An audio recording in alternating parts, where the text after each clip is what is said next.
There are only a few days left to join the Business Edit Group coaching program before prices increase on January 1st.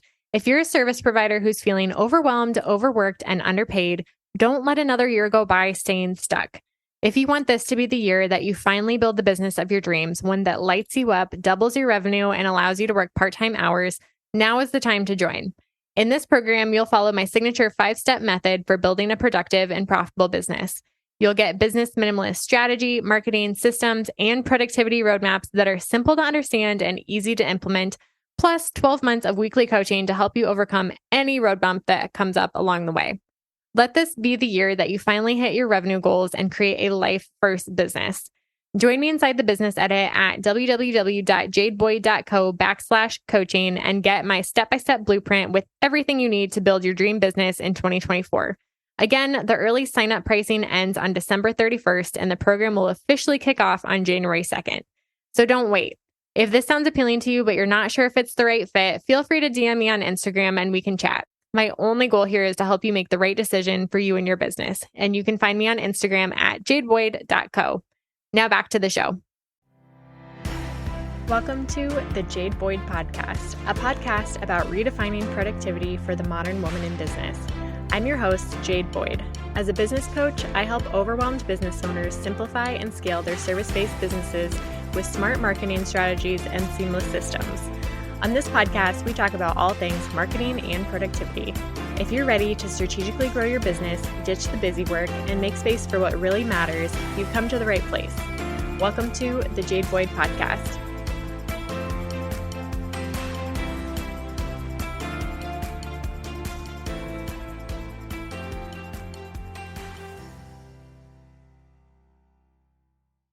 So today's episode has been one that I've been looking forward to because I am a planner. So when it comes to planning monthly content, or really anything for that matter, I get super into it. And this is like different in different seasons of my business, and obviously looks a lot different now that I've started a podcast. But today I'm going to talk you through how I plan my monthly content, because I know that planning doesn't come easily to a lot of people, and it's something that I just happen to enjoy, which most people do not. And so I do think there's power in sharing how I do things, even though you'll have to take some of my tips and tricks or ideas and repurpose them and change them so that they can fit your own schedule and your own business and your own marketing strategy, really. So let's just dive right in. I'm going to share my process for how I plan my monthly content, kind of step by step. And at the end, I will talk a little bit about how I batch content too, so you can see kind of behind the scenes into what my processes look like. The first thing that I think everyone should start with before they decide to create a content plan, either a repeatable content calendar or, a quarterly or annual plan if you're planning farther in advance. Before you get into the planning piece, you have to have a solid strategy in place, because trying to create a plan without a strategy is very difficult and makes it way harder than it needs to be.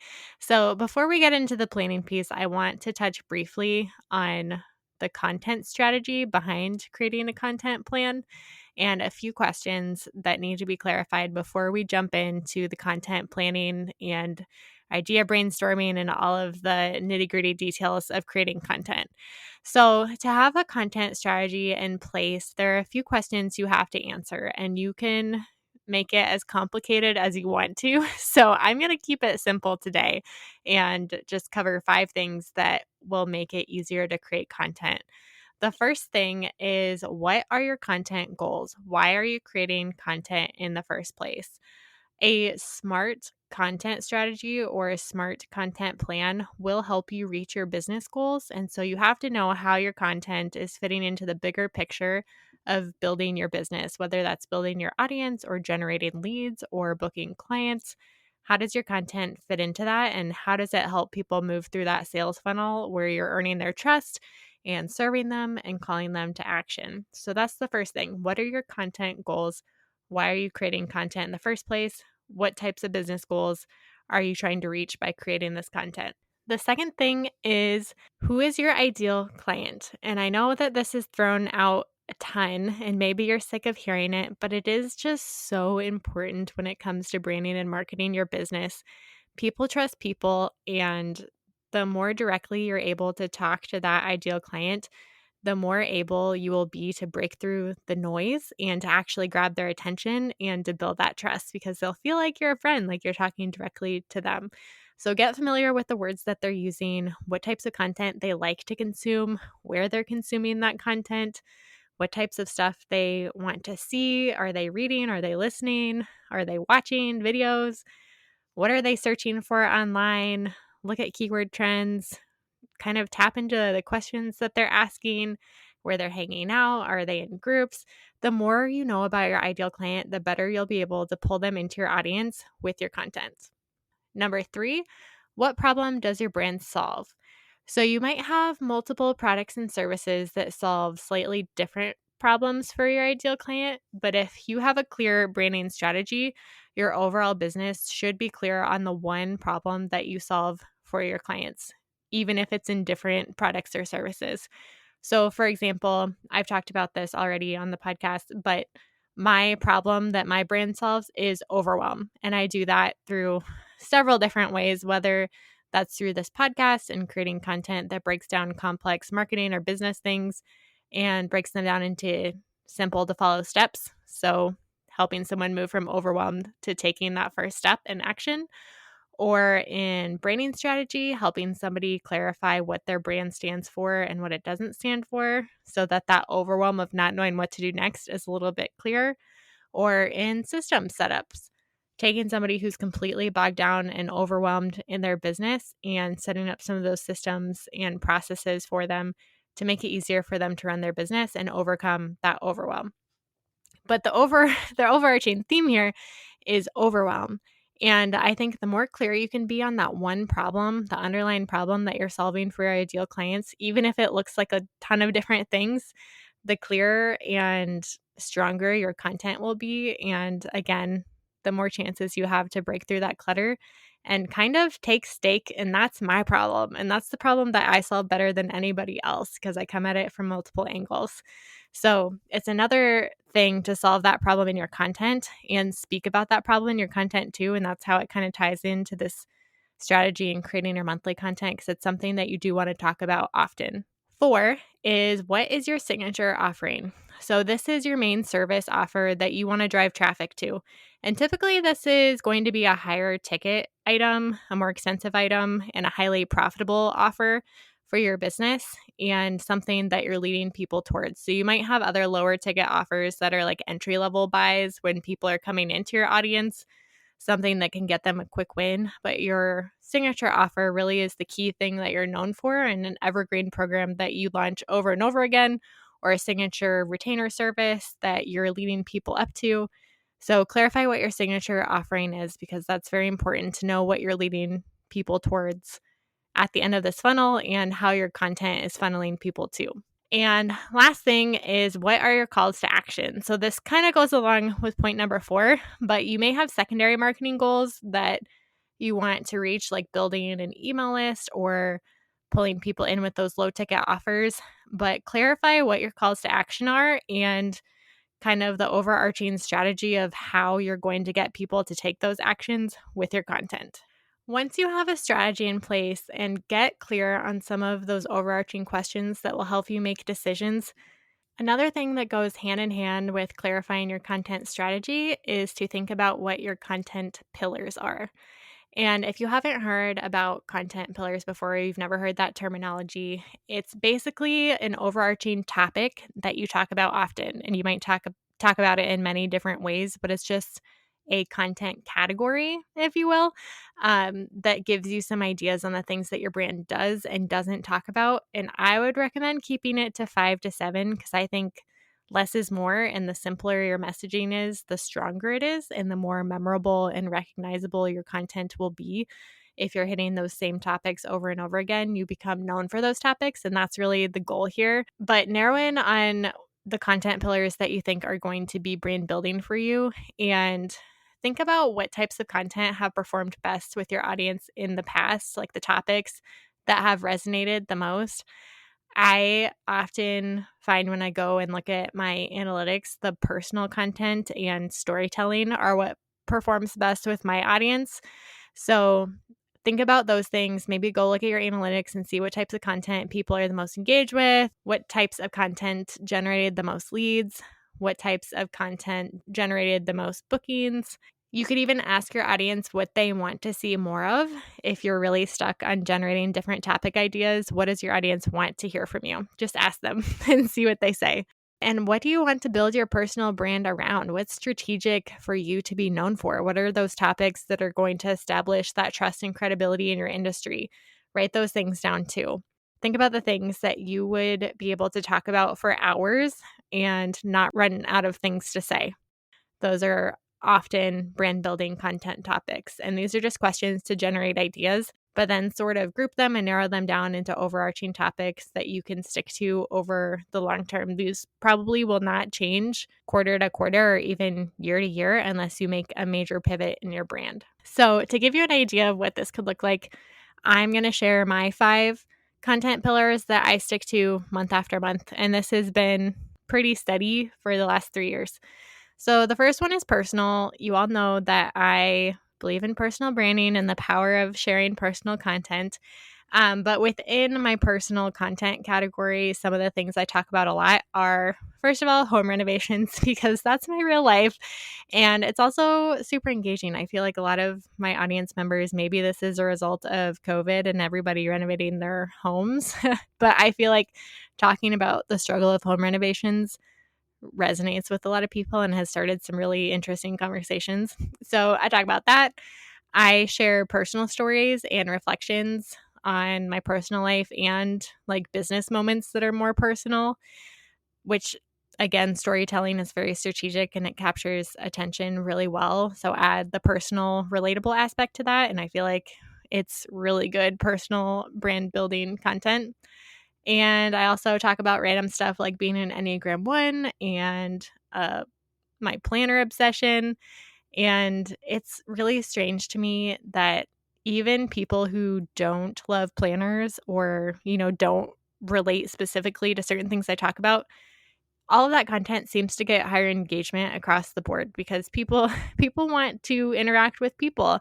And I think that's one of the things that's most underappreciated by entrepreneurs. We want to feel like we have all of our stuff together and we're these like put together professionals when really at the end of the day, just being ourselves is what is more strategic. So personal is my number one content category or my content pillar. And if you are trying to build a personal brand, I would definitely recommend that you have that be one of your pillars. My second one is marketing and branding. I have talked about this because I started my business after getting my MBA in marketing and I became a photographer and niched into brand photography for business owners. So marketing and branding are obviously things that I helped them with. And it's one of those topics that I could talk about for hours and hours and not get sick of and is genuinely helpful for my audience. And it's a way that I can serve them. So marketing and branding is number 2. The third one is productivity. And I've been talking more and more about this probably over the past year. It's not something that I have always talked about, but over the course of my business and kind of learning about what set me apart and what I really love doing, I realized that it was kind of a key part of my brand that I needed to build a little bit more and is kind of my superpower when it comes to like planning and organizing branding sessions and working with clients and managing my business and day to day. So overall, I am productivity obsessed and have been more intentional over this past year of showing up and sharing those little tips that I feel like are supernatural to me that do not come natural to other people. And that's another way that I serve. But then I also launched my ClickUp template, the Organize Your Business template. And I was only able to launch that, I think, because I had already established some credibility and trust in the area of productivity and organization and systems and workflows and all that good stuff. Just showing up and sharing things that are natural to me and built that as part of my personal brand and was actually able to pivot my business a little bit into setting up systems for others. So productivity is number 3. Clients is number 4. So if you're a service-based business owner, this is maybe another content pillar that you should be thinking about. So under this clients category, I could be sharing brand photos or client wins or testimonials that I've gotten from past clients or stories from doing work with clients or behind the scenes content of what it actually looks like for me to do different types of work for my clients, or even directly featuring products and services and what that's looked like for past clients. So there's a lot of different things that you could talk about, but I think it's important to talk about the work that you do and the results that you're getting too. And the last one is kind of a lump category. It's for entrepreneurs. So this is just a general category for miscellaneous inspirational quotes or words of advice or just entertainment and relatable content that would engage my ideal clients on social media, basically. I don't do as much content on like evergreen content around this. I feel like for entrepreneurs is more of like a engaging social fun category for me. So those are my 5 categories.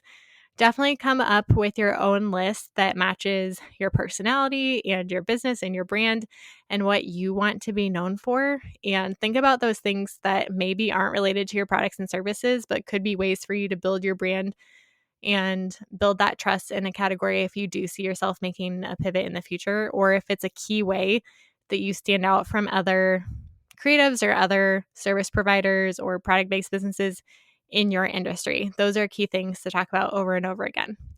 So, the benefit of having these content pillars, honestly, is just to generate content ideas because it's so hard to sit down and stare at a blank piece of paper and try to come up with something to post. For me, it's nearly impossible if I don't look at these content pillars to generate ideas and keep a list of ideas, which we'll talk about in a little bit.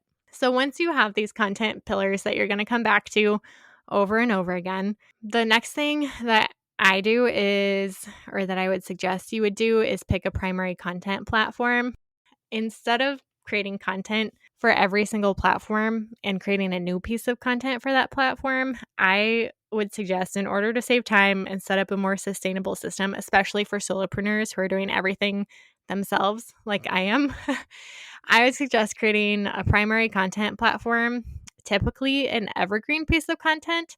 And evergreen content is content that stays relevant for a long period of time. So your client could come across this blog post or YouTube video or podcast episode 5 years from now and they would still get value from it. That type of high value content that doesn't lose its value or lose discoverability over time. It's typically also a search optimized piece of content that's discoverable. So, unlike social media posts that only get visibility for 24-ish hours, like I said, evergreen content gets visibility for a long time, but mostly because it's SEO friendly. So, it's a topic that your clients are searching for actively on different platforms, whether that's Google or Pinterest or YouTube or anywhere else. So, it's typically related to those questions that your ideal clients have over and over again.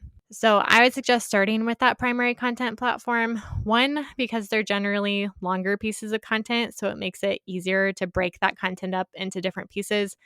And two, if you're going to invest your time doing anything, I would suggest investing in content that's going to last and is high quality, like really establishes that trust and credibility. And short form content doesn't do that as easily as long form content does. So if you have an hour to invest in creating content, I feel like knocking out one big piece of content and repurposing it throughout the month is a good strategy if you're looking to save time or if you don't have a lot of time to spend on your content overall, especially as a service-based provider in a saturated industry who's trying to build that trust and credibility and differentiate yourself. So here is what that looks like for me currently. And like I said, this has looked different in different seasons of my business, and it's new because of this podcast.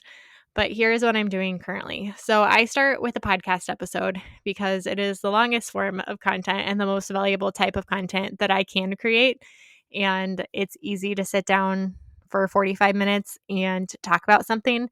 It's not as easy for me to share all of that information on any other platform, except for maybe YouTube. But that is a whole different area that I am not prepared to go in for now. I'm steering clear of video editing for now. So, podcast episode is my primary piece of content. I also pin my podcast episodes to Pinterest. And then I repurpose that podcast episode into a blog post. I actually use blog posts on Show It. I have the Show It website platform and a tonic template. And then through Show It, they connect with WordPress blogs, which are good for SEO. So this is the strategy I'm trying as I'm starting my podcast, to use my blog post as my extended show notes, but also to really try to make those blog posts as valuable as possible so they're standing alone, even though it's the same content. If you were to go to the show notes and read the blog post version of this podcast, you would get basically the same value because I've done it all in both places. So podcast into blog post. That blog post also gets pinned to Pinterest. And then after the blog post is written, I'll repurpose that into an email. And we're going to talk about email in the next episode with Jenny. But I try not to just send an email and say, here's my blog post. I try to pull out some valuable content. If someone only read the email, they would get some value from it without having to read the entire blog post. And that might be just breaking out the 5 topics that you picked and linking for more information. But I try to give some value or tell a story or something to make it as valuable as possible without making somebody read the blog post, because it's not really a separate piece of content if you're just linking to the blog post, in my opinion. So I repurpose the blog post to a weekly email, and I also repurpose that blog post and break it down into Instagram posts. So usually when I write a blog post, I'll create some form of graphics. This blog post is going to have quite a few graphics. So if you're having trouble following along with this repurposing structure, there will be a little flow map in the blog post that you can go check out to see a clear visual of how this all works together. But I'll repurpose the blog post into multiple Instagram posts and probably pull out all those graphics for separate posts. If it's a guest episode, I'll pull out different quotes. I'll announce the blog on one day and remind people of the blog on a different day. So Instagram also goes to Pinterest. So if you're following this, which I hope you're able to follow audibly, listening to this on audio honestly is confusing. I need to see it lay out, which is what I'm looking at right now. But podcast episodes, blog posts, and Instagram posts all go to Pinterest separately. And then from Instagram posts, I link them directly to Facebook. So Facebook auto posts. And that's probably not the best way to do it, I'm going to be honest. But again, I have limited time and I'm doing all of this work on my own. At this point, I don't have help writing blog posts or creating Canva graphics or editing my podcast audio. So I don't really have time to create brand new content for all these platforms. And Facebook is my least favorite thing ever. I kind of despise it. Actually, we're going to take a segue and I'm going to tell a little story about Facebook. So I'm on my 4th Facebook page for my business, which I feel a little bit of shame admitting because I've had such a back and forth relationship with it. I changed my business name 3 times. I was really fighting using my name for my business, even though now it makes a ton of sense. And I regret not starting my business just using my name because it made things way more complicated than it needed to be.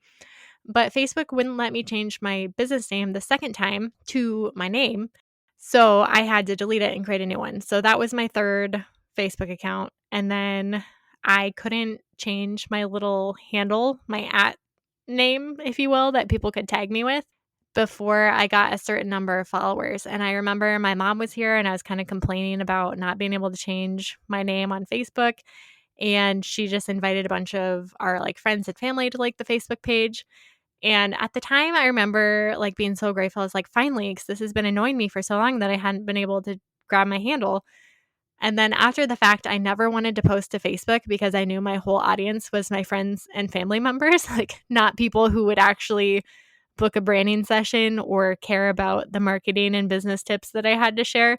So I ended up not posting to Facebook pretty much ever. I think I posted maybe twice to that page before recently I deleted it and I just started a brand new page again. And that was in December last year because at the end of the year, I realized I had put 0 effort into Facebook and I should just delete it completely. But then I thought, why not just create a page? And it's very low maintenance. I'll just have all the Instagram post to it. And I do get a little bit of engagement, not much, but again, it's not a huge priority to me. So thanks for coming along on that little tangent with me, but that's my story on why I am not super into Facebook. I'm sure there's a better way that you can do that if that was a more important platform for you. For me, my audience is way more engaged on Instagram, so I don't feel like I'm missing out on that much. But again, this is going to look different for your business. So don't just not do Facebook because I'm not doing it, but think critically about what's actually important to you and where your audience is going to be most engaged. And then the last couple things, Instagram posts always get posted to my Instagram stories. I feel like I start way better conversations on stories than anywhere else. And after they go to stories, if they're super valuable and I want to keep them around, then I will save them to my Instagram highlights. So, in a nutshell, that is my kind of workflow on how I take my primary content platform and break it down for these other platforms so that I'm not coming up with content Monday through Saturday, a different idea every day. I'm coming up with one piece of content for 2 weeks and kind of breaking it down from there. Okay, the next step number 4, is to create a repeatable monthly content plan. So now that I have brand building content topics and I have a primary content platform, I then decide how and when to share my content monthly. And I honestly don't change this plan very often either, unless my content topics change or my schedule changes significantly for some reason. But the monthly content plan kind of stays as is month after month since my content topics are pretty steady. So here is what my monthly content plan looks like. So I have this podcast on the first and third Tuesday every month. And along with these podcast episodes, I'm creating a blog post, which gets published on the same day because it's a standalone blog post, but also it's linked in the show notes. So they need to go live at the same time. And then on the off weeks, second and fourth Wednesdays, so instead of Tuesdays, it's Wednesdays when it's standalone blog posts, I will publish a blog post not related to a podcast episode on the second and fourth Tuesdays. And then Thursdays are my email days. So every Thursday, I'm sending an email to my email list. And Instagram posts, I try to show up Monday through Saturday. But if I get 3 to 5 days, I usually feel really good about that. I can definitely plan ahead and schedule 3 to 5 days. All 6 days means doing reels and more time intensive forms of content. So I'll be honest, I'm not the most consistent person on showing up on Instagram every day, but that is my goal and that's what I plan for. Sometimes things happen during the month and plans change or launches change and my content schedule gets mixed up and I don't show up or I take vacation or I have a down week where I don't have a ton of energy. Sometimes I even schedule content and I'll see it pop up on my phone, like the notification to post it on Instagram. And my mood is different at the time of posting than it was when I created it. Like when I created that post, I was super excited to share this and I was like in this go get it mood. And then when it pops up on my phone to schedule, it's a day where I'm like suffering from my inner critic as an Enneagram 1 or something and I don't feel authentic showing up and sharing that content in the moment and I'll postpone it. So, having a plan and executing it perfectly are two completely separate things. So, I don't want you to think that the way that I plan my monthly content means that I show up perfectly every single month because that is far from the truth. And in my opinion, that's okay as long as you have some semblance of consistency in your business. I feel like people are forgiving and your audience doesn't notice if you don't show up on Instagram 1 or 2 days in a row. Like, it's not going to make a difference. But if you don't show up for an entire month, different story. Like that might be a little bit more awkward to come back. But as long as I'm showing up between 3 to 5 times a week, 6 is the goal, but 3 to 5 realistically is the benchmark, then I feel really good about that. So I have this monthly content plan. I know what days of the month different content is being published and when I'm repurposing that content. The 5th step that I have is recording and organizing my content ideas in one place. And I feel like this definitely helps me plan more quickly because I already have a bank of content ideas and I save them in one place and organize them by marketing channel and content pillar as I have these ideas. I even tag them with the Instagram medium that they're in. So if it's an Instagram idea, I'll put if it's a graphic or if it's a photo or if it's a reel or a video, and I'll tag it by that. So I have this full list of ideas tagged by the content medium that it is saved in my template in ClickUp.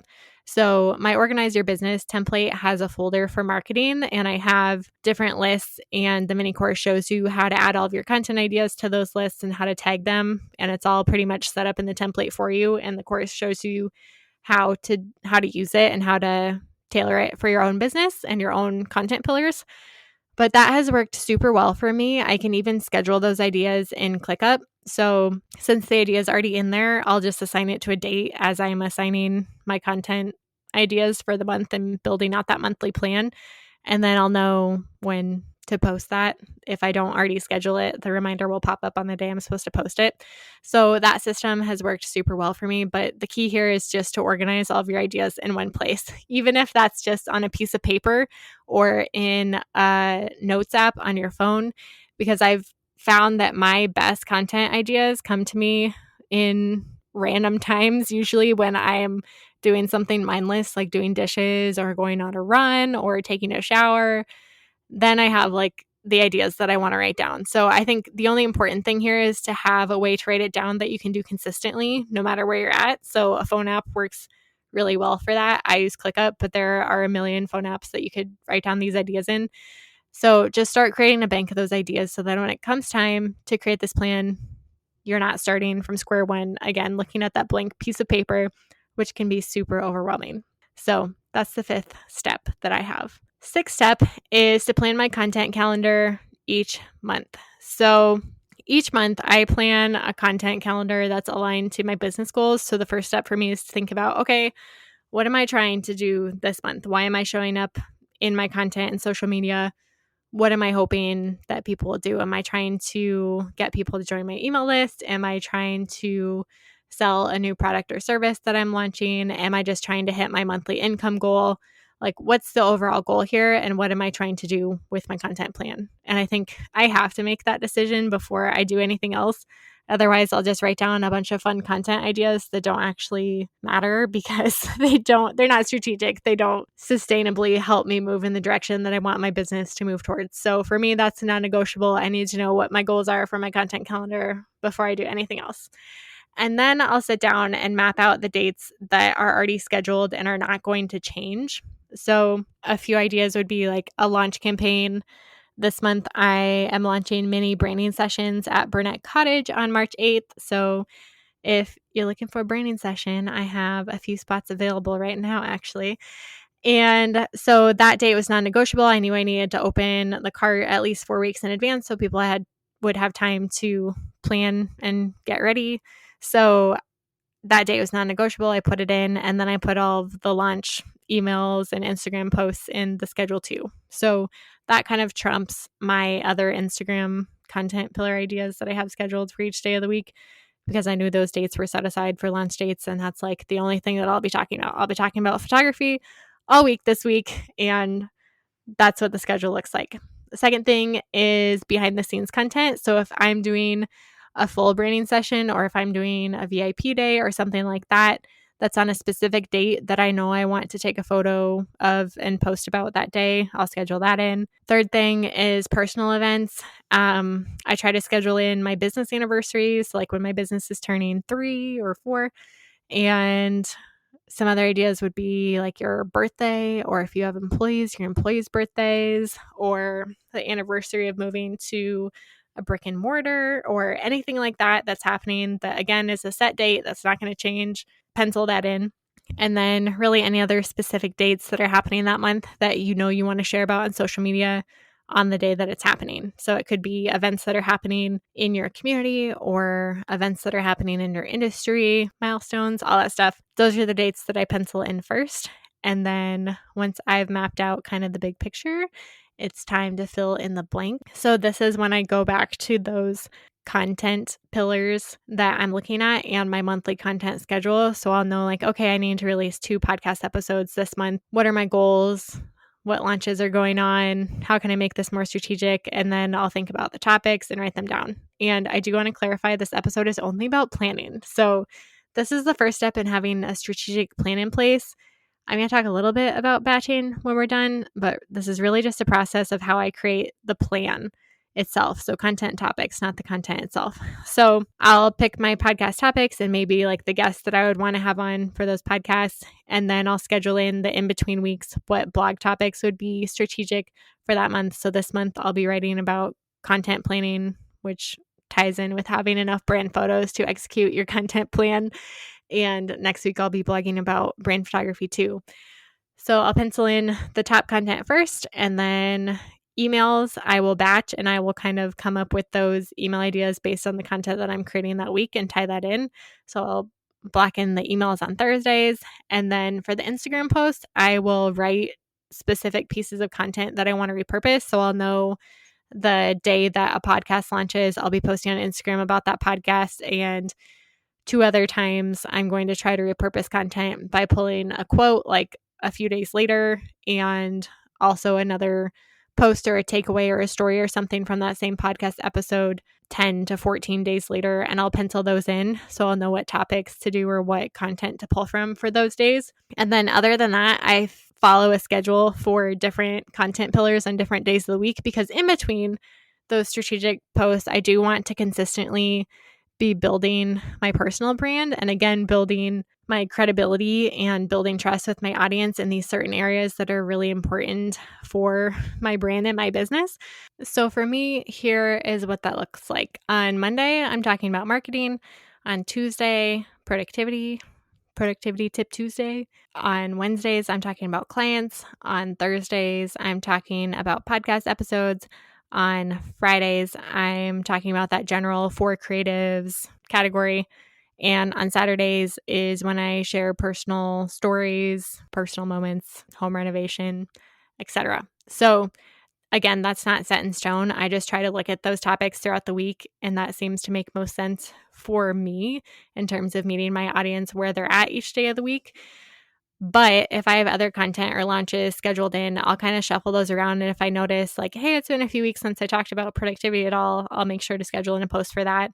And it just helps me have general guidelines to try and organize my content and come up with the right content topics so that I know that I'm consistently and strategically creating content that's actually going to move the needle in my business, instead of just like showing up with the hottest reel trend, which I do sometimes for fun. That's more of the like for creatives fun Friday content, I think. And that's basically how I plan my content calendar. At the end of the step, I have a full month of content planned. All the topics are laid out and I know how I'm going to repurpose it, but none of it has been created. And I would love to get to the point where I'm able to plan 3 to 6 months and batch 3 to 6 months in advance. But right now, as things are pivoting in my business, I'm planning 1 month at a time and batching 1 month at a time. So today is podcast batching day, and I just recorded the episode with Jenny, which is launching in a couple weeks, and this episode.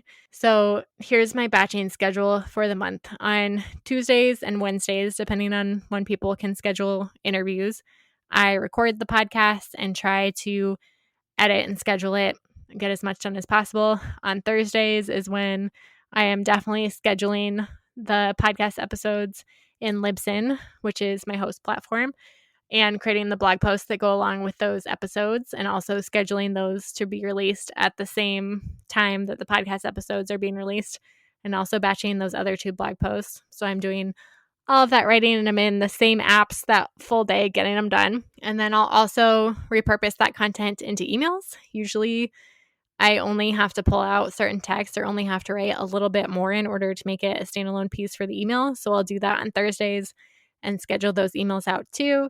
And then on Fridays is when I try to batch as much Instagram content as possible. So I'm in Canva, and later.com is the software that I use to schedule Instagram posts ahead of time.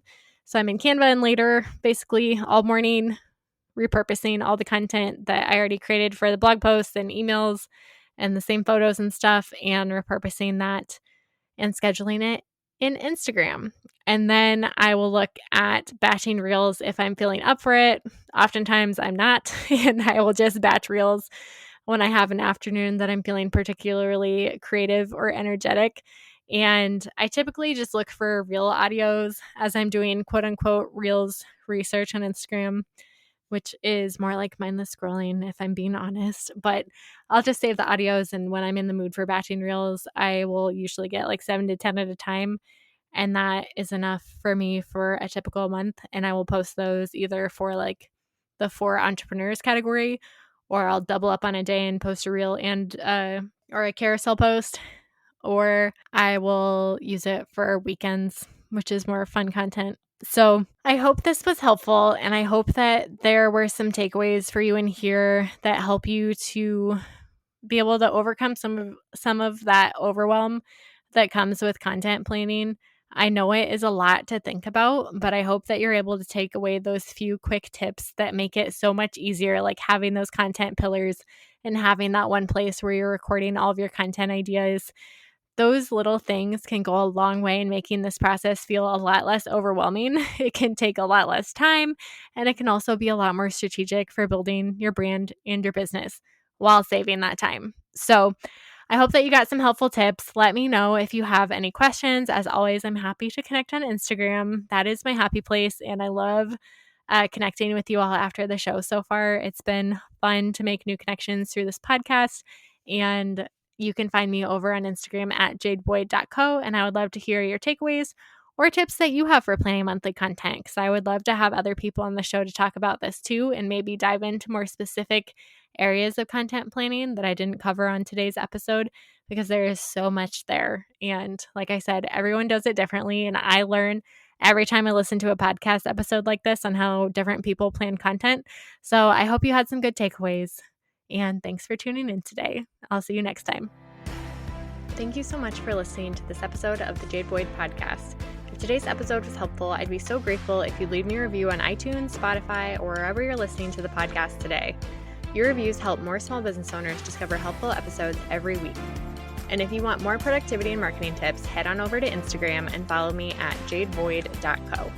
And lastly, don't forget to check out the show notes for the tools and resources we discussed on today's episode before you go. I'll see you next time on the Jade Boyd podcast.